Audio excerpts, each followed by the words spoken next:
योग की दुनिया में जिन्होंने जीवन भर साधना की है, पारिवारिक परंपरा भी पूरी तरह आयुर्वेद को समर्पित रही है, ऐसे Shri Devendra Triguna ji, in-charge president central council of Indian medicine Shri Rashidulla Khan ji, doctor Tyagi ji, doctor Banita Murali Kumar, doctor Raghunandan Sharma ji, yoga के क्षेत्र में और योग के माध्यम से रोग मुक्ति का अभियान चलाने वाले बेंगलोर के स्वामी विवेकानंद योगा यूनिवर्सिटी के वाइस चांसलर श्री नागेंद्र जी,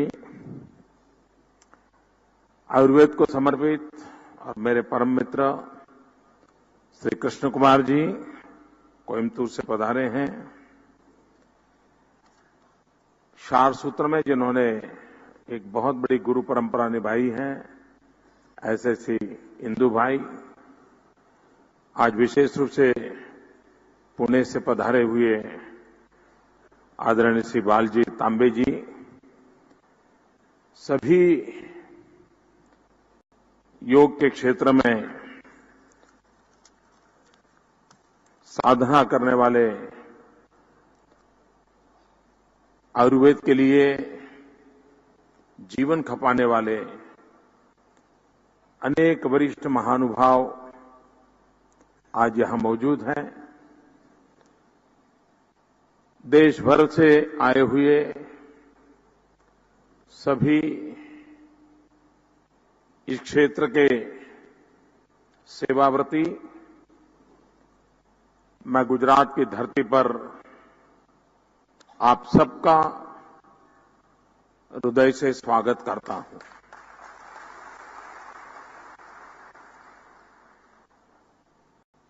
आयुर्वेद का गुजरात में स्वागत होने के अनेक कारण भी हैं।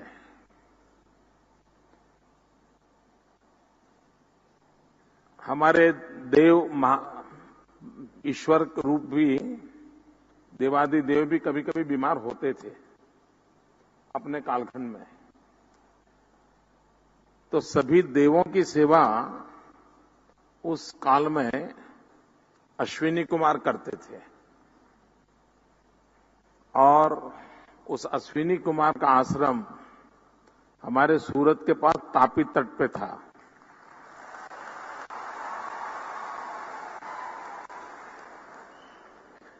तो उस जमाने में भी देव बीमार होते तो यहीं आते थे और आमतौर पर उपचार सारे यहीं से होते हैं।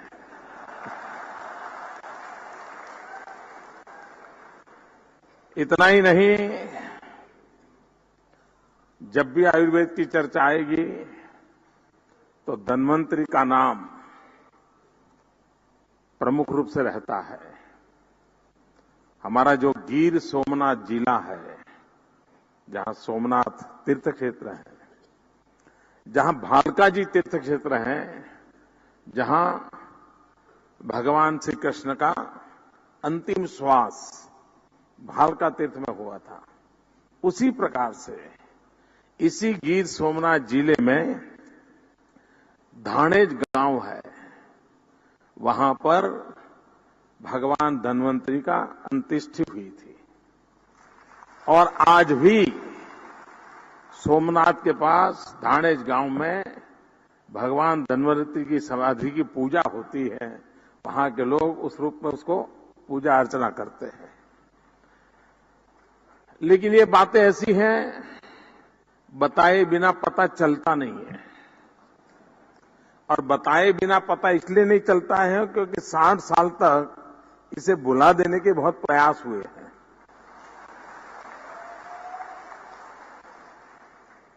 हमारे देश के सत्व को, हमारे देश के तत्व को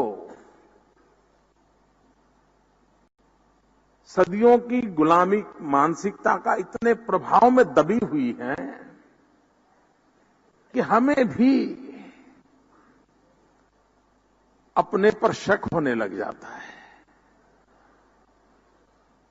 और जिनकी ये अवस्था होती है वे कभी भी समाज के सामने, दुनिया के सामने एक शक्ति के रूप में उभर नहीं सकते हैं। आज मेरे सामने एक प्रकार से लघु भारत है।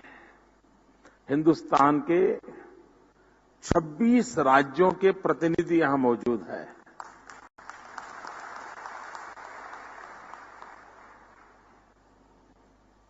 मैं नहीं मानता हूं ऐसे विराट रूप का दर्शन करने का सौभाग्य इसके पहले किसी को मिला हो। किसी ने ऐसा समारोह आयोजित नहीं किया होगा।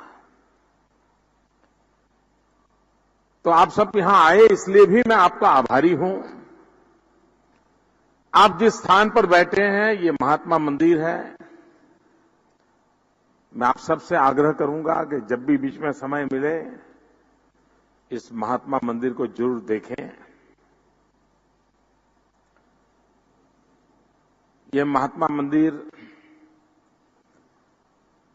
क्योंकि हमारा गांधीनगर है, लेकिन गांधी के नाम से यहां कुछ ज्यादा था नहीं,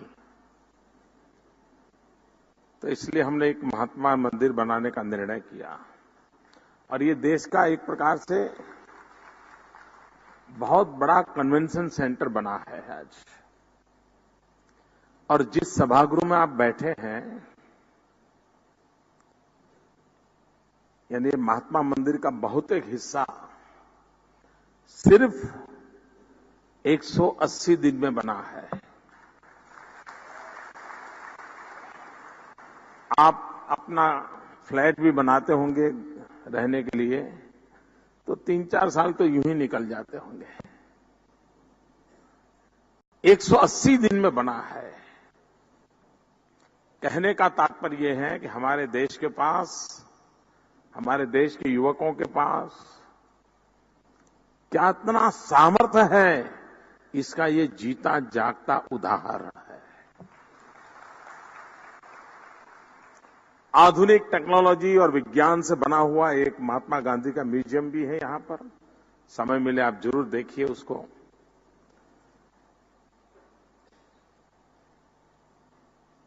बाबा रामदेव जी ने अपने अनुभव से, और उनका तो इस क्षेत्र में समर्पण है,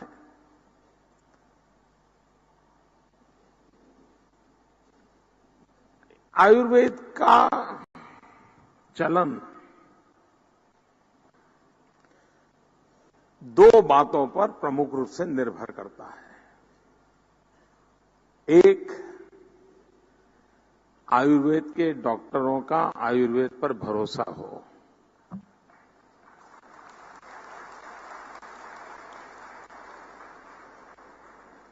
बहुत कम तालियां बजी।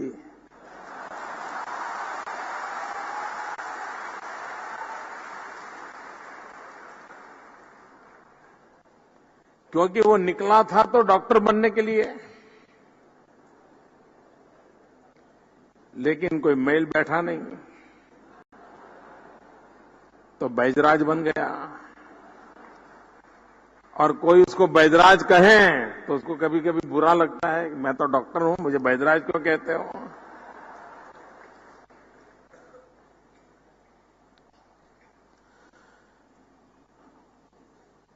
सबसे पहली आवश्यकता है अपनी परंपराओं पर हमारा अपना बहुत ही विश्वास होना चाहिए, हमें भरोसा होना चाहिए। देखिए, महात्मा गांधी के जीवन में ऐसे कितने ही अवसर आए होंगे जब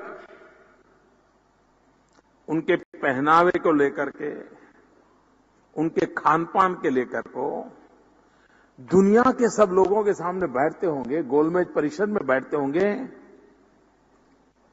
तो ऐसे कई सवाल आए होंगे। सारे लोग इतने 6 फुट ऊंचे हो, 7 फुट ऊंचे हो, कोट पैंट टाई पहनी हो, गोरे गोरे चमड़ी हो, बड़ा प्रभावी माहौल हो और इसमें एक छोटा सा शरीर वाला ऐसे ही एक कपड़ा ढका हुआ इंसान, साइकोलॉजिकली कोई भी आदमी दब सकता है। लेकिन यही तो महात्मा गांधी की ताकत थी, अपने पर उसका इतना भरोसा था उस महापुरुष को। वो दुनिया की किसी भी शख्सियत से अपने टर्म्स पर ही बात करते थे।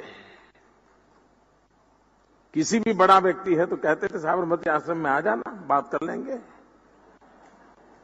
उसको नीचे बैठना आता नहीं था, ये नीचे बैठते तो उसको नीचे ही बैठना पड़ता था सामने वाले को।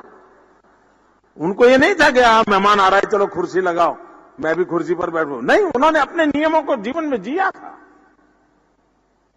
कहने का तात्पर्य यह है, हमें अपनों ही बातों पर भरोसा होना चाहिए। अगर यही लोग वे आयुर्वेद पर अड़े न रहें तो पेशेंट क्या करेगा भाई? वो तो कहता है साहब शाम को जाना है, ड्यूटी पर जाना है, बुखार अभी उतर जा, कुछ करो। तो वैद्यराज को भी लगता है यार चलो मार दो।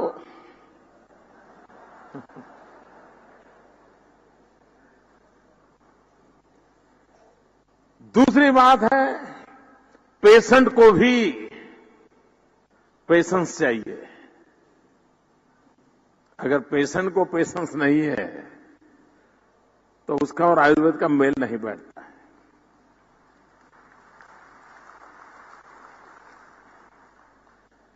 मैं जब छोटा था तो एक कथा सुनना करता था। कहते हैं कि पहले के जमाने में जो वैद्यराज हुआ करते थे वे अपना सारी रिसर्च एक्टिविटी साथ साथ करते रहते थे और भ्रमण करते थे। किसी एक जंगल के पास जाएंगे, उस गांव में रहेंगे और उस जंगल की जो जड़ी बूटियां हैं उसकी रिसर्च करते रहते थे और आसपास के गांव के लोगों की बीमारियों के लिए दवाई भी करते थे। उस समय तो बीमार भी लोग बहुत कम पड़ते थे और अपना रिसर्च का काम करते रहते थे। 6-8 महीना वहां कर लिया, फिर अपना सारा माल सामान उठा करके दूसरे जंगलों की तरफ चले जाते थे। यही उनका जीवन रहता था। तो एक बार एक वैद्यराज एक गांव में इस प्रकार से काम कर रहे थे तो एक मरीज उनके पास आया। उसने कहा कि भाई जी मेरा तो जीवन खत्म हो गया है, बहुत दवाइयां की, कुछ मेल नहीं बैठ रहा है, आप कुछ रास्ता निकालिए। अब वो भी यानी इतना परेशानी महसूस करता था कि आत्महत्या के कगार पर खड़ा था। तो वैद्यराज जी ने उसे कहा भाई पहले ये बताओ तुम्हारी तैयारी ही है, तुम जीना चाहते हो अच्छे ढंग से, मन तुम्हारा क्या कहता है? उसने कहा कौन नहीं जीना चाहता, मैं भी जीना चाहता हूं। अब जब वैद्यराज की बात आती है तो परहेज तो पहले ही आती है। तो उनका भाई परहेज का पालन करोगे? नहीं, बोले जिंदगी से ऐसा थक चुका हूं, मैं सब कुछ पालन करूंगा। देखिए तुम अगर परहेज की पालन करते हो तो मैं जरूर दवाई तुम्हें देता हूं और मैं दावा करता हूं कि तुम ठीक हो जाओगे। तो उन्होंने परहेज ऐसी कठिन बता दी, कोई भी व्यक्ति स्वीकार नहीं करेगा। अगर कोई किसी को कहे कि तुम खिचड़ी और कैस्टर ऑयल इसको खाओ तो कौन खाएगा? उन्होंने ऐसा ही कुछ बता दिया जो कोई सोच भी नहीं सकता।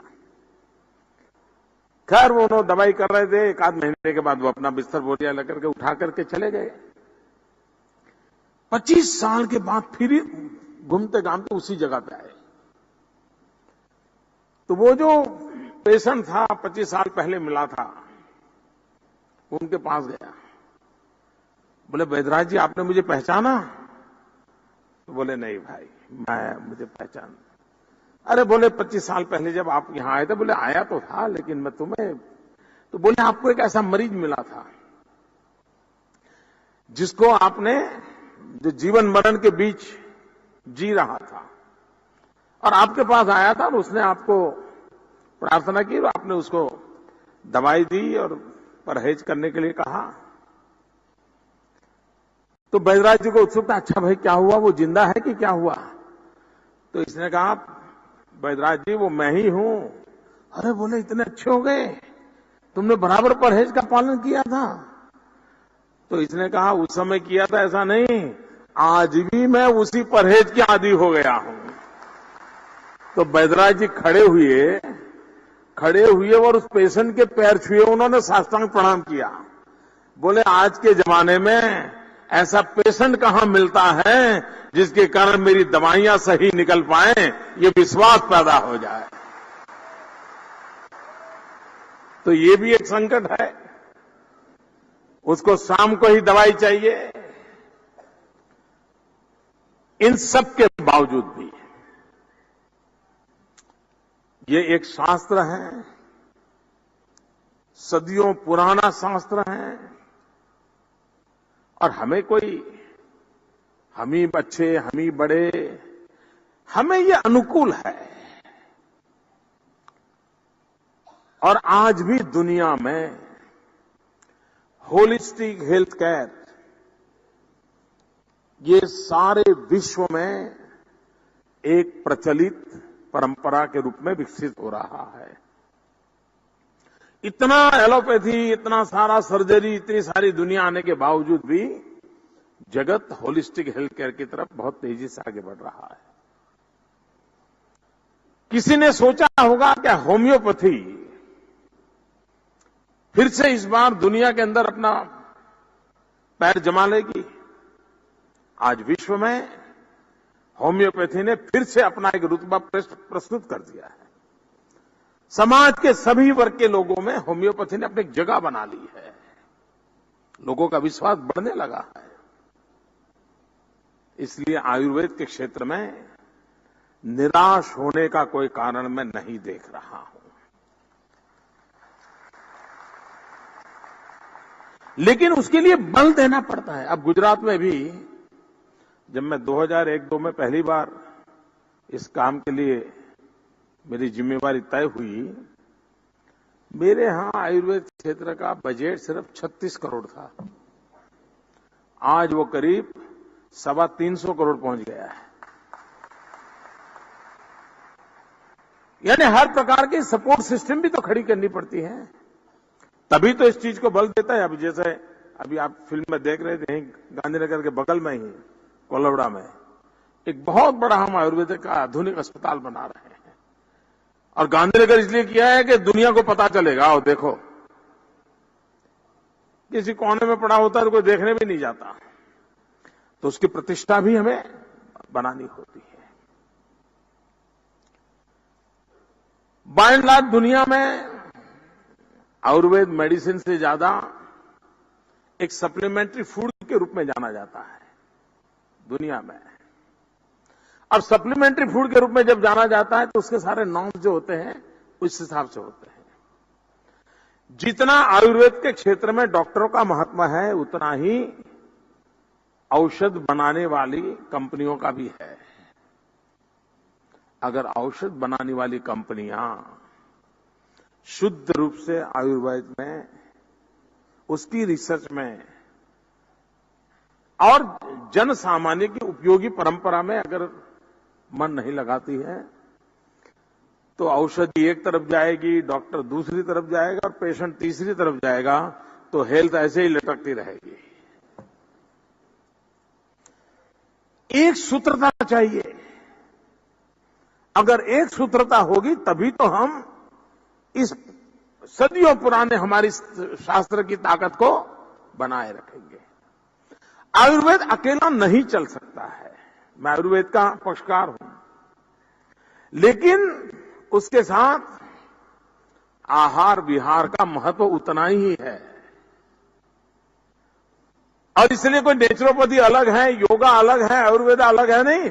ये सब मिलाकर के एक होलिस्टिक हेल्थ के मजबूत इमारत तैयार करते हैं। इन सबको हमें जोड़ना होता है। इन सबको जोड़ करके हम जब विश्वास पैदा करते हैं तो अपने आप में मेरे सामने कभी किसी से मिलने बैठना का होता है, खास करके कोई विदेश के लोग आते हैं जब मुझे मिलने के लिए, और उसमें भी पत्रकार लोग जब आते हैं, राजनीति के सवाल बहुत बाद में पूछते हैं। एक सवाल मुझे 80% लोग तो पूछते ही पूछते हैं, और वो पूछते हैं, मोदी जी आपकी एनर्जी का रहस्य क्या है?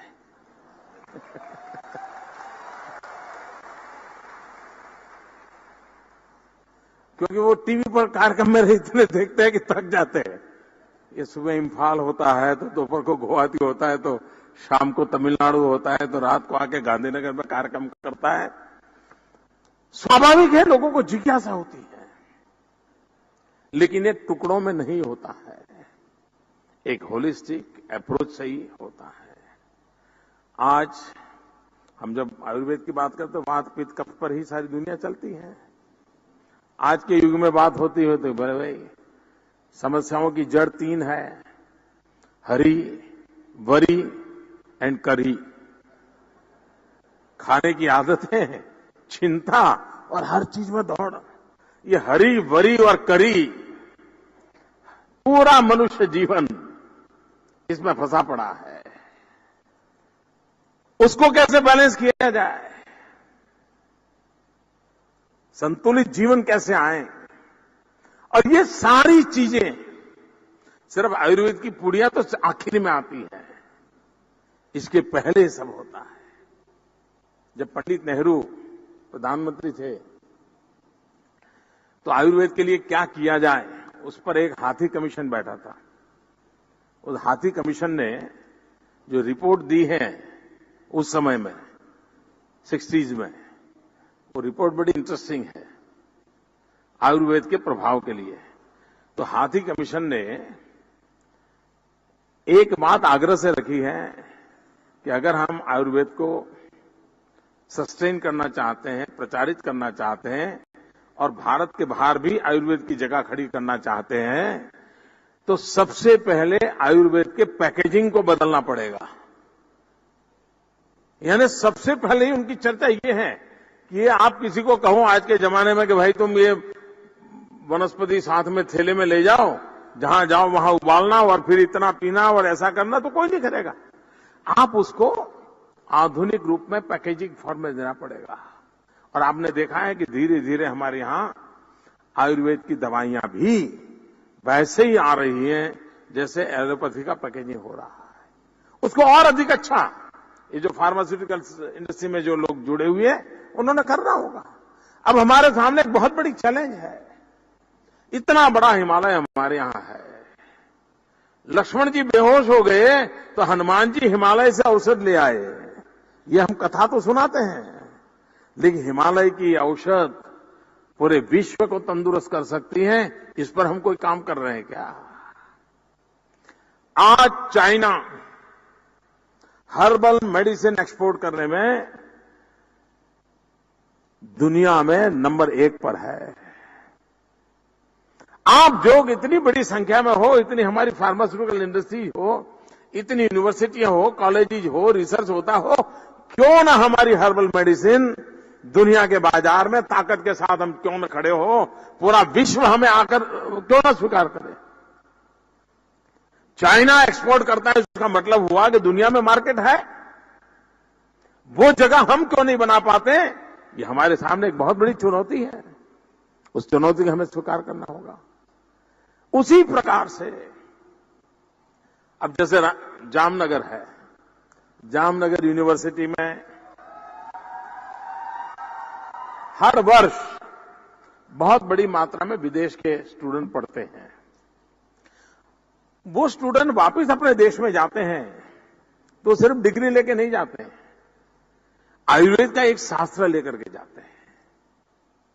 अगर वहां वैद्यराज होगा तो फिर आपकी दवाइयां बिकेगी। वहां वैद्यराज होगा, लोगों का स्वास्थ्य ठीक होगा, तो आयुर्वेद के प्रति भरोसा बैठेगा। हमारे दुनिया के अंदर विश्व के जो समृद्ध देश हैं वे एजेंडा सेट करते हैं, और दुनिया में उसी प्रकार से विश्व समूह देशों के संगठन खड़े होते हैं।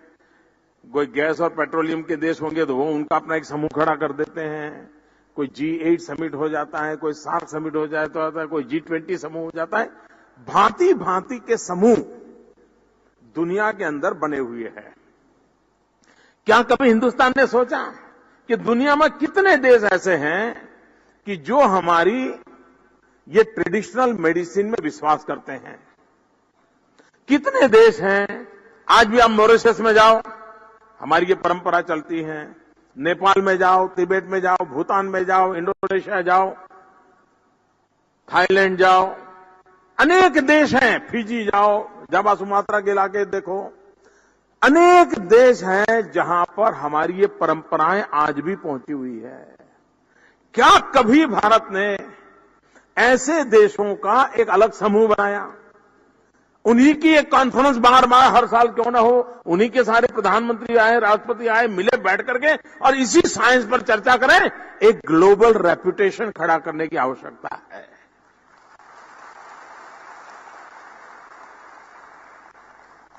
हमारे यहां आयुर्वेद यूनिवर्सिटीज हैं, क्यों ना हमारी एफिलिएटेड आयुर्वेद कॉलेजेज अन्य देशों में क्यों ना हो? मॉरिशस में आयुर्वेद कॉलेज क्यों ना हो? अफ्रीका में जहां पर हमारी ट्रेड, आज भी आप वेस्ट इंडीज कंट्रीज में जाइए, आज भी हमारी परंपराओं से जीने वाले लोग हैं। यानी उनको नए सिरे से समझाने की आवश्यकता नहीं है। हमारे देश में कभी ग्लोबली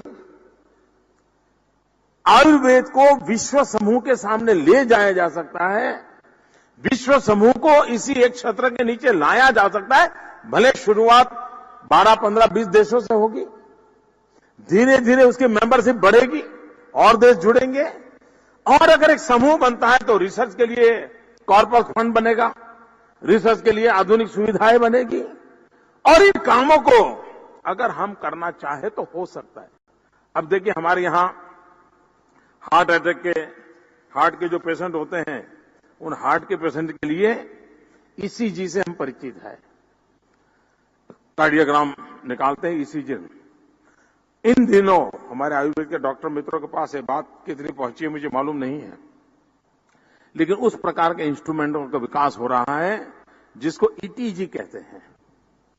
जैसे ईसीजी है, वैसे ही ईटीजी के भी इंस्ट्रूमेंट डेवलप हो रहे हैं, और वो पूरी तरह आयुर्वेद के सिद्धांतों पर है, पूरी तरह आयुर्वेद के सिद्धांतों पर है। ये जो ईटीजी है वो इलेक्ट्रो त्रिदोष ग्राम शब्द प्रयोग करते हैं, त्रिदोष,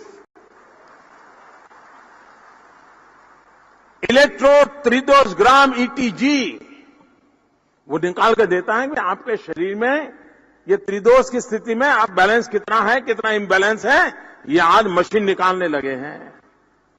अभी हमने देखा होगा, जब ये फिल्म बता रहे तो शुरुआत में वो हमारे सप्त चक्रों का वर्णन किया गया था, वो अगर बैलेंस है तो स्वास्थ्य ठीक रहता है। आज नई टेक्नोलॉजी आई है, सॉफ्टवेयर अवेलेबल है कि आपके बॉडी में इन चक्रों की अवस्था क्या है, कितने टेढ़े मेढ़े गए, आगे पीछे कितने हट गए हैं, इन सारा उसका रिजल्ट निकलता है। आप अगर कभी हमारे यहां डॉक्टर नागेंद्र जी आए हैं, कल आपको मिलेंगे, वो बताएंगे। उनके पास एक कैमरा है। अब तो वो कैमरा बहुत नए भी आए, लेकिन मैं बहुत साल पहले योगा सीखने के लिए उनके यहां जाया करता था, डॉक्टर नागेंद्र जी के पास।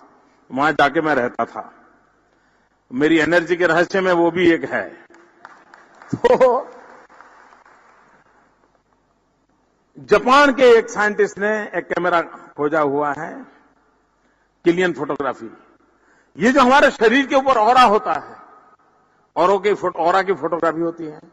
पहले के जमाने में हमारे ऋषि मुनियों, महात्मा परमात्मा की फोटो देखते थे, ऑरा पेंट किया जाता था। शुरू में तो लगता शायद अच्छा लगे इसलिए शायद डिजाइन करते होंगे, लेकिन हमारे शास्त्र कहते हैं कि ऑरा एक विज्ञान है। विश्व स्वीकारता नहीं था, आधुनिक विज्ञान स्वीकारता नहीं था। आज ऑरा को एक साइंस के रूप में स्वीकार किया गया है।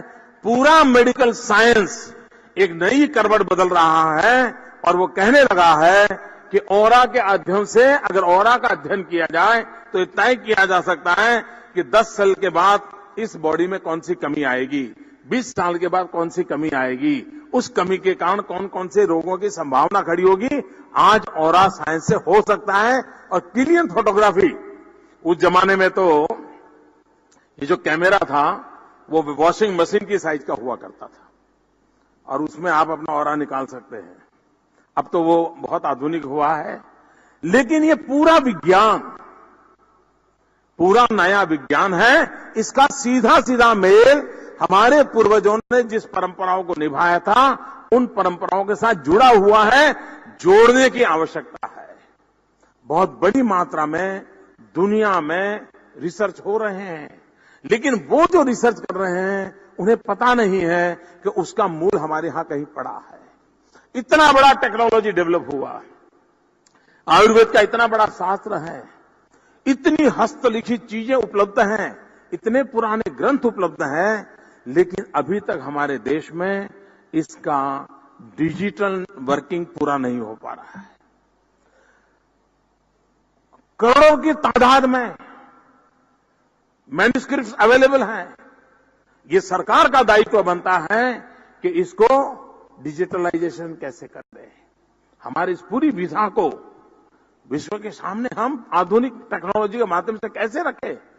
हमें अपनी व्यवस्थाओं को दुनिया जो भाषा में समझती है उस भाषा में प्रस्तुत करने की आवश्यकता होगी।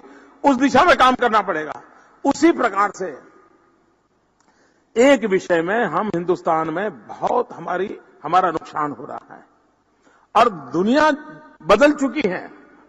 हमें स्वीकार करना पड़ेगा और उसके कारण मेरा जो है बहुत अच्छा है, इतने मात्र से चलता नहीं है। हम पेटेंट कराने में बहुत पीछे हैं। हमारे पास कई चीजें ऐसी हैं जिसका पेटेंट ही नहीं है। अब जैसे हमारे यहां हल्दी का महात्मा आप सब जानते हैं। हर चीज में आप हल्दी का उपयोग करते हैं, लेकिन दुनिया के और देशों ने हल्दी का पेटेंट करा दिया, हमने हल्दी का पेटेंट नहीं करवाया। इमली के इतने उपयोग होते हैं, कैस्टर इतने उपयोग होते हैं, लेकिन दुनिया के अंदर ये जो इंटेलेक्चुअल प्रॉपर्टी राइट के संबंध में जो जागरूकता चाहिए, विशेष करके आयुर्वेद क्षेत्र को उस लेवल पर हमने सोचने की आवश्यकता है। अगर हम हमारी इस परंपराओं पद्धतियों को इंटेलेक्चुअल प्रॉपर्टी राइट और पेटेंट कराने की दिशा में, और इसलिए हमारी कॉलेजेस, हमारी यूनिवर्सिटी, हमारे स्टूडेंट्स, हमारे वैदराज, उन सबको विश्व के सामने इन चीजों को ले जाने के लिए उसमें सरकार का भी दायित्व बनता है। ये एक नई विधा के साथ हम कैसे काम कर सकते हैं, तब जाकर के। अब एक बार मैं हिमाचल में काम करता था, तो वहां हमारे एक साथी कार्यकर्ता थे, उनको हार्ट की तकलीफ हुई। मेडिकल चेकअप करवाया तो सारा ब्लॉकेज था। और बाय एंड लार्ज अब हिमाचल में तो घर के बाहर निकलो तब तो सीधे कहीं चढ़ो, कहीं उतरो, कहीं चढ़ो, कहीं ऐसा प्लेन व्यवस्था ही नहीं है। और हार्ट के पेशेंट के लिए चढ़ना उतरना मना होता है। अब इनका ऑपरेशन करना तय हुआ, ओपन हार्ट सर्जरी करनी थी। डॉक्टर के पास गए, सब तय हो चुका। डॉक्टर ने कहा भाई कोई आशा नहीं है, कोई आशा नहीं है। भगवान का नाम लो, किताबें पढ़ने का शौक है वो करिए, और ज्यादा शरीर को श्रम मत दीजिए, घर में ही रहिए। ये भी मन से टूट गए कि भाई अब क्या होगा, अब कैसे बचेंगे। तो उन्होंने किताबें पढ़ना शुरू किया। एक किताब उनके पास आई, वो ज्यादातर वो हार्ट पर ही पढ़ने लग गए थे कि कैसे वो अपने आप को बचा लें।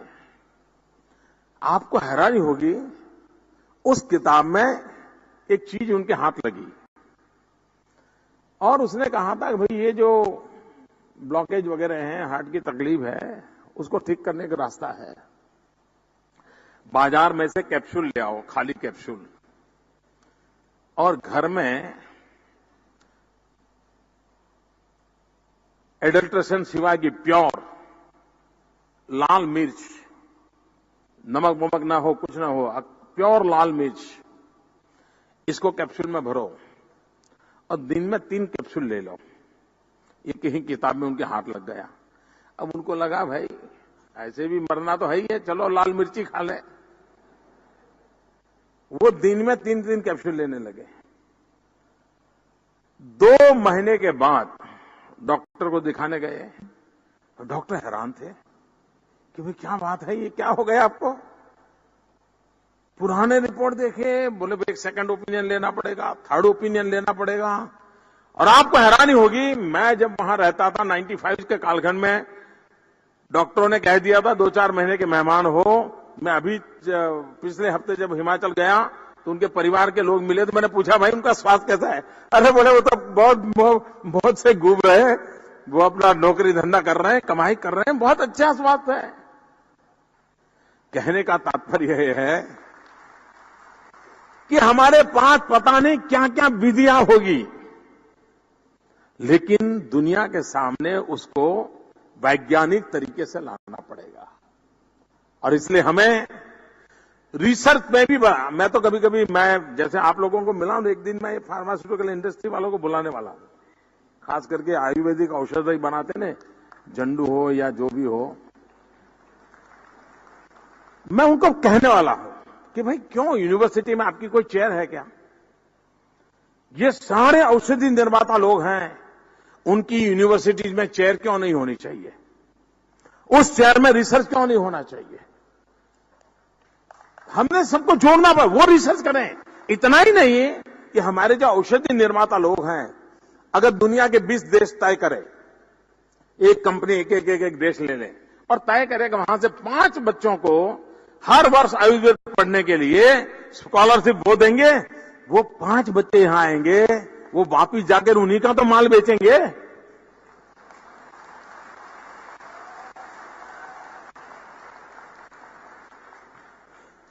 चीजें बहुत प्रैक्टिकल है, लेकिन कोई सोचे और इस क्षेत्र में जितने लोग हैं उन सबको जोड़ करके हम इसको जितना बल दें, आयुर्वेद आज विश्व का मन बन चुका है। मित्रों,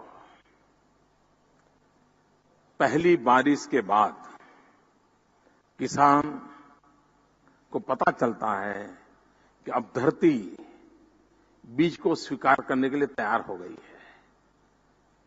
उसी प्रकार से विश्व का मन भारत की इस विधा को स्वीकारने के लिए मन तैयार बैठा है। बोने वाला चाहिए दोस्तों, वटवृक्ष बनकर रहेगा, ये मेरा विश्वास है। और इसलिए भाइयों बहनों, ये जो हमने शुरुआत की है, आप सबको निमंत्रित किया है, पहली बार देश भर के हेल्थ रिलेटेड चिंता करने वाले आप लोग आए हैं। आप में से बहुत लोग होंगे जो आयुर्वेद के प्रति पूर्णतया समर्पित होंगे और पूरी तरह उसमें आपका पूरा विश्वास होगा, मुझे पूरा भरोसा है। इसी को लेकर के आप आगे बढ़ेंगे। भारत के गौरव को प्रदान करने वाला क्षेत्र है आपके पास, विश्व को एक नई आशा जगाने वाला क्षेत्र आपके पास है। इसके प्रति भरोसा रख करके हम आगे बढ़ें और सरकार का भी काम है कि इन सारी विधाओं को सामर्थ्य दे, शक्ति दे। हम सब मिलकर के स्वस्थ भारत का सपना साकार करें। अब कभी कभी मैंने एक दिन होम्योपैथी के डॉक्टरों को बुलाया था। मैंने कहा भाई, हमारे यहां बच्चों के हेल्थ का एक प्रॉब्लम होता है, गरीब बच्चे होते हैं, उनको न्यूट्रिशन का प्रॉब्लम होता है, लेकिन होता क्या है कि पानी की समस्या होती है।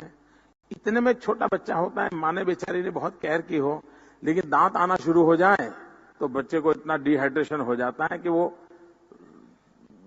1.5-2 साल तक उसने जो शरीर बेचारे को जो कुछ बनाया सब खत्म हो जाता है। होम्योपैथी के डॉक्टरों के पास इस विषय में सबसे उपाय है कि बच्चों को अगर दांत आने वाले हैं और उसको होम्योपैथी की दवाई दी जाए तो कोई प्रकार की तकलीफ के बिना दांत आ जाते हैं और गाड़ी चल जाती है। मैंने कहा कम से कम इतना तो पॉपुलर करो भाई गरीब बच्चों में। कहने का अर्थ है कि इतनी चीजें हैं हमारे पास, उन चीजों को सहज रूप से लोगों के पास हम कैसे ले जाए, ले जाने के लिए हमारा अपने पर भरोसा हो, हमारा अपने पर विश्वास हो और उसको लेकर हम चलेंगे। मेरी इस समारोह के लिए बहुत बहुत शुभकामनाएं हैं। आप सबको मेरा फिर एक बार गुजरात की धरती पर स्वागत है। और मैं चाहूंगा कि आप लोग गुजरात को देखें, गुजरात को अनुभव करें और गुजरात के स्वास्थ्य में आप भी सहायक हो। हम सब मिलकर के देश के स्वास्थ्य की भी चिंता करें।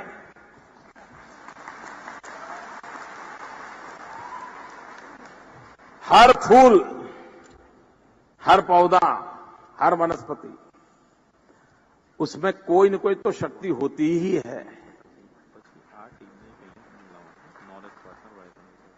किसी न किसी प्रकार की बीमारी को वो दूर करता ही करता है।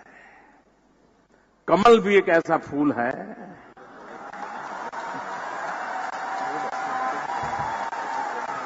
वो भी बहुत सारी बीमारियों को दूर कर सकता है। धन्यवाद। जो वादे नहीं इरादे लेकर आए हैं, सत्ता को सेवा का माध्यम बनाकर सबका साथ सबका विकास के मंत्र को चरितार्थ कर राज्य के विकास द्वारा देश के विकास के लिए कर्तव्यलीन है, ऐसे माननीय मुख्यमंत्री महोदय आपका बहुत बहुत धन्यवाद आपके प्रेरणादायी व मार्गदर्शक प्रवचन के लिए। आभार प्रस्ताव के लिए आमंत्रित करते हैं सचिव आयोजन समिति श्री भरत बोघरा को। સૌથી પહેલા